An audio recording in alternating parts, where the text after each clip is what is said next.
All right, in this video, I want to take one final look at the polling for the elections in Saxony, Thuringia, and Brandenburg. Now, we have the elections for Saxony and Thuringia in a few days now, so the campaign is pretty much ended. There's not going to be any more major polls that release, so I want to take a look at what the average is, what we can expect for the actual results on September 1st, and also take a look at the 2019 polling and see if there are any polling misses and what we can take from that, what we can expect if there's any misses on September 1st when we see the actual results.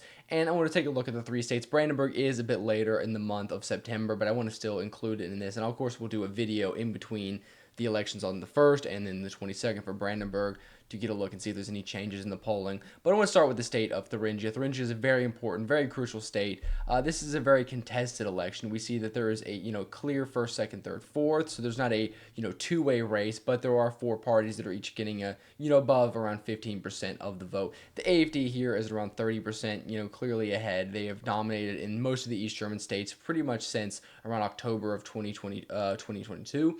And the CDU is in a strong second here. The left has been divided. Of course, Die Linke is very strong here in Thuringia. The governor of the state, Bodo Ramelow, is from Die Linke. They have an incumbent governor here, which strengthens the party, even though it's collapsed in other states. And of course, the BSV is somewhat strong here as well. This is Sarah Wagenknecht's home state, not politically, but this is where she is from. This is where she was born and grew up in. And it's still an East German state, so both parties have strong support. So of course the left here is very strong, but they are divided between the two parties of the left, and then the SPD and the Greens down at 6% and 3%. The SPD, Greens, and FDP are struggling in pretty much all of the East German states, except with the exception of the SPD in Brandenburg, where they're in power. The Greens and FDP will likely fall below 5% in a lot of the places. The SPD is still a very strong political party, even in places where they are have been weakened. They are still one of Germany's main political parties, so they could fall below 5%. But as of now, they are favored to cross the 5% mark at around 6% of the vote. But we see a very divided field here. The AfD very strong, but of course very controversial. None of the other parties really want to openly work with them, so we're in a position where there's not a real clear chance or pathway for a majority government to be formed. There's going to be very weird, very different, unorthodox coalitions that could be formed maybe between the CDU and some of the left-wing parties. You could see the AfD get into government, although it's very unlikely. So really no one knows what's going to happen here. But as of, the polls are showing, we see the AfD followed by a strong CDU and then the BSV and Die Linke. Now what's important to note is, of course, Die Linke is the party of the incumbent governor and polling in fourth place. That is a big deal. Now what to look out for this election, the AfD, if the AfD wants to win, and by win I mean they want to put themselves in a position where they pretty much can form a government and force the other parties to work with them, they need to build a massive lead, and they're going to need around 35%, pushing the CDU down to 20. If they get a big enough lead, they can kind of put themselves forward and say the other parties need to work with them. Even that is not a given, assuming they were to get that large amount of the vote, but they're not really close to that. So the CDU, of course, even in the second place victory, is as pretty much strong as the AfD because they can put themselves in a position to form a coalition against the AfD, working with maybe the BSV or having a minority government tolerated by Die Linke or tolerating Die Linke to keep Ramelow in power. So different options here. Now, if we take a look at the polls, we can see that from the beginning of the COVID era, we saw a rise in support for the incumbent parties, and this was the case. Die Linke under Bodo Ramelow reached around 40% in some polls, and then by the time of the 2021 election, we saw the SPD rise. Of course, the SPD under Olaf Scholz won a big victory in that election, and because of that, the SPD was seeing a high rise in most of the polls for all the states, and so there was a tight four-way race. But then, of course, after the Russia-Ukraine conflict, there was a lot of economic problems, and this affected East Germany a lot differently than West Germany. We saw the AfD rise, not just based on foreign policy issues, but also on the economic issues as well internally in Germany, with inflation rising, things like that. And so we saw the AfD rise very high. And then once the BSV came along, the AfD started to drop some. There are also a number of scandals affecting the AfD surrounding the European Parliament elections, but nonetheless, they have remained very strong here, and we see that the BSV has overtaken the SPD and Die Linke and put themselves in a very strong third place position.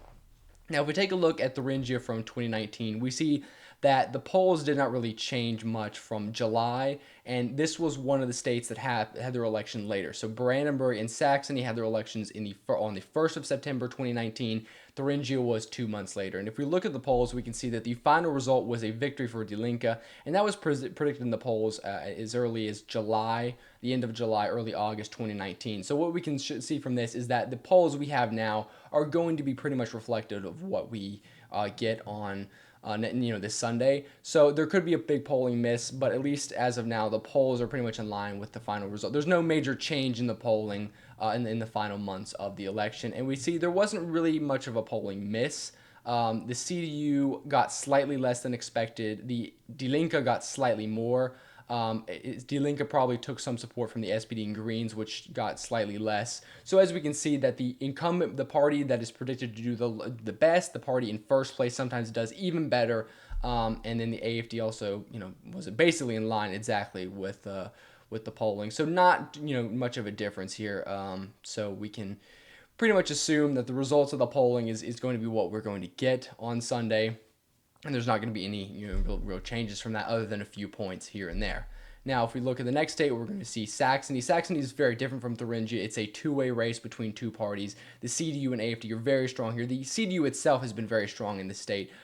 They were very strong in Thuringia, but of course, Die Linke as a party was able to come to power and solidify itself on the state level. That has not happened in Saxony. There are places in the state, such as Dresden and Leipzig, in the major cities, where on a local level, the left-wing parties do have some power. But in the statewide, the CDU has dominated the state since 1990, since reunification. And we see even with the rise of the AFD, you're splitting it between two right-wing parties, very different parties, but two parties of the political right. And we see that this race is very different than Brandenburg and Thuringia. Now, it's very interesting here. The CDU is ahead of the AFD. The AFD was slightly ahead in the polls, but one issue here, I think, for the AFD is they've really maxed out in this state, meaning the AFD has already reached their ceiling of support in this state, because in other states they were weaker. They were competing with many different political parties. In Saxony, they were already reaching the 27-28% mark, 5 points ahead of the other East German states. And so I think that Saxony, although they're increasing, it's not as drastic as some of the other states where they had more room to grow. But nonetheless, they are clearly in second place. They could end up winning the election. This is the average, so either the CDU or the AFD could win first place. However, even if the AFD wins first place, I would say that the CDU is still favored to form the next government. The BSV is, of course, not as strong here as some of the other states, similar to that the fact that Die Linke was not as strong here in previous elections. The left-wing parties do not tend to do as well, but the BSV has, of course, solidified themselves as the main left-wing party. They're beating all three of the other ones, almost all three of them combined. Die Linke is below 5%, which is very interesting because the East German states were once the stronghold of Die Linke, and them falling below 5% in Saxony, which is the largest, is a major development. This shows that Die Linke is struggling to survive as a relevant political force, not only in Germany as a whole, but even in their former strongholds. The Greens and SPD are both polling around 5%. They could fall below the threshold and lose seats, but as of now, it's going to be pretty much 50-50 on that. There are some places in Dresden and Leipzig that could elect direct mandates for both of these parties, and that could allow them to, there's a caveat where if they win enough direct mandates, direct seats, they can win seats proportionally. That could happen with some of the cities, but nonetheless, we see kind of a close race between the CDU and AFD. It will be a victory for the AFD if they gain or if they come first place, but they likely will not come into government. Now, if we look at the polls, we can see, of course, Saxony, as I said, a kind of tough race between the AFD and the CDU. Early on, during COVID or 2021, there was, the CDU was clearly ahead in the polls, and then the AFD started rising around, October 2022, the same as the other parties. And then we can see that when the BSV came on as a political force, the AFD started to lose some support, and that's when the CDU kind of gained the edge again. So it's up in the air who's going to win this election, or who's going to come first place, rather. And then the government formation will be another thing. So, and if we take a look at the polls for Saxony, we see something very interesting.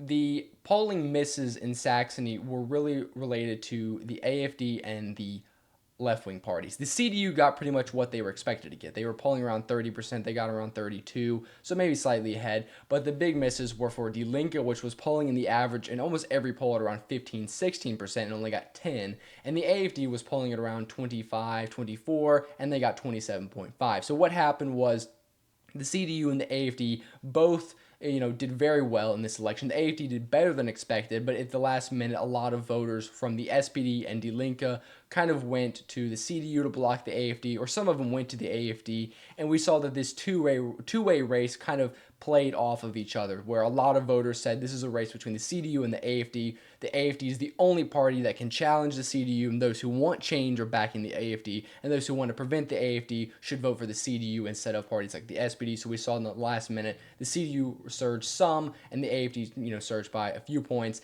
at the expense of the other parties, and that was kind of reflected in the final result as well. But if we see, there was even back then there was a clear race between the CDU and the AFD, which were polling at first and second for a long time. Even in the CDU, despite them winning, they did not win by a large margin of only around 4 points. So the election will be similar this time, probably in slight increase in support for both the CDU and AFD. And of course, the parties like the SPD and the Greens are going to struggle to reach that 5% mark. But of course, we have the BSV included in this. So not too interesting, not really too much of a interesting development happened later on. Most of the polls were reflective of the final result. Now, the last state I want to go to is Brandenburg, and like I said, Brandenburg will not take place.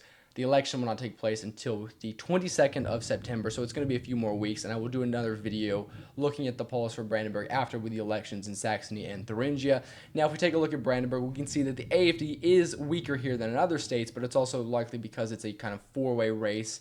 And it's really a four-way race, even for first place. All these parties have the possibility to win first place. The AFD is in 24% at first place. The CDU and the SPD are both tied at around 20% in the polls, with the BSV falling behind, close fourth at around 17%.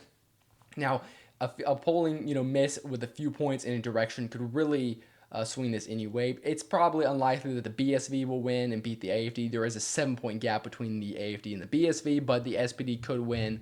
I think it's unlikely. I think the AFD will end up winning this election, not by a huge margin, but we could see, what is important to take a look at for these results is whether or not the CDU or SPD will come second or the BSV will come second, because that will line up who is going to challenge the AFD, who's going to be leading the opposition or forming a government, depending on who wins the election, who is able to put forward a governor.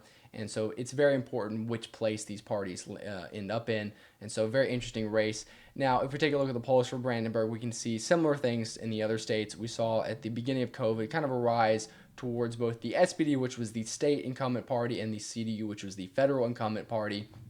And also the CDU was in the state government at the time, and the AFD kind of stagnated. The AFD also had some very big infighting in the state. Their former leader Andreas Kalbitz was kicked out by the federal party, and there was a lot of dispute over that, and so they fell very low. But of course, around February, October 2022, at the kind of first backlash to the problems created by the Russia-Ukraine conflict, the AFD did start to rise again in the polls and came on par with the SPD in around November 2022, and of course has led ever since. Now, the SPD has fallen due to their unpopularity at the federal level, and the CDU has kind of remained steady. The rise in the BSV has taken some support from all three parties to see that the AFD is not as strong as they once were, but are still a very big political force in Brandenburg and are still likely going to come first place.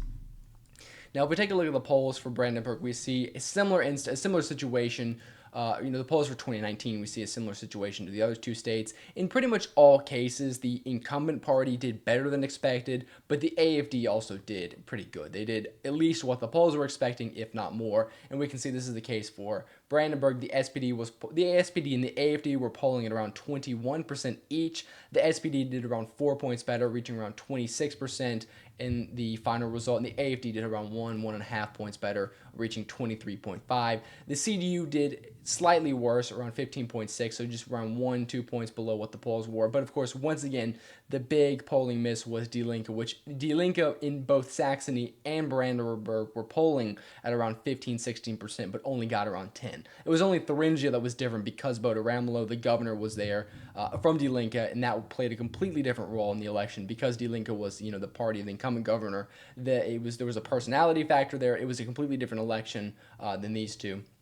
So that was the big polling miss. Also, the Greens dropped below 5%. So we see kind of what happened was support from Die Linke and the Greens went to whatever party was best positioned to defeat the AFD. So in Brandenburg, a lot of voters last minute switched to the SPD to beat the AFD, and in Saxony, it was some SPD and Green voters switching to the CDU. Now, of course, there were some voters from Die Linke that didn't vote. There were some even that voted for the AFD, and that kind of gave the AFD its strong support, winning both voters from the left and the right, and also people who had never voted before. But if we can see from this result, the overall polling miss, not too major, but we can expect based on these polls, that the parties that are the incumbent parties, so I would say the CDU in Saxony, the SPD in Brandenburg, are probably going to do in line with what the polls show or slightly better, and the AFD will probably do pretty good. It seems that the AFD, when they are losing popularity, do worse than expected, but when they're gaining popularity, do better than expected. One very important instance was in 2016 in Saxony-Anhalt, the first East German state election with the AFD. First after the migration crisis surge in 2015, they won 24% despite only being around 18% in the polls. So that was a 6-point miss. But of course, in 2021, at the same elections in Saxony-Anhalt, when the AFD was declining, they did around 4 points worse than expected. So I think the AFD will do pretty well here, but I think whatever party voters see as positioned best to defeat them will also do slightly better in the polls. But of course, in Brandenburg, it's not really clear because in 2019 it was clearly the SPD, but this time the SPD and the CDU are both polling pretty well. The SPD is very unpopular, so there could be a split in the voters, and that could allow the AFD to build up a bigger margin than expected.